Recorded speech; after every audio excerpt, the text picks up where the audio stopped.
C'est le retour des transitions et je vais faire celle-là. Trop stylé. Alors là, je vais sélectionner où je veux que la musique s'arrête.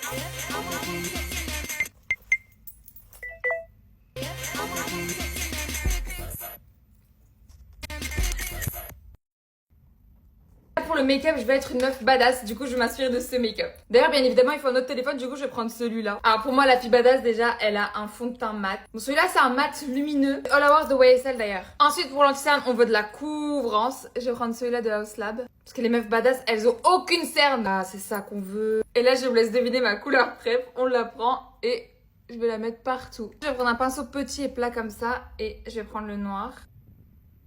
Et là, je prends un pinceau assez plat et épais en même temps. Je prends cette teinte.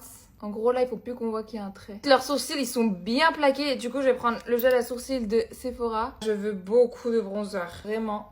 Une tonne. Badass make-up sans le bronzer, impossible. Là, c'est le crayon de Make Up Forever. Je vais prendre le blush de Rare Beauty. Enfin, j'ai pas une couleur trop colorée, du coup, je vais sur ça qui est un peu nude quand même. Le blush, il reste ici. Et là, on matifie tout le temps. Là, la poudre, c'est la Glam by Madja. On passe au blush en poudre. Ça va venir tout intensifier. Mettre un peu de blush, mais en poudre cette fois. Je vais mettre du noir au ras de cils inférieur. Je passe au mascara et je vais en mettre deux. Je vais mettre celui-là de Lancôme pour la longueur. Ensuite, pour le volume, je vais mettre celui-là de L'Oréal.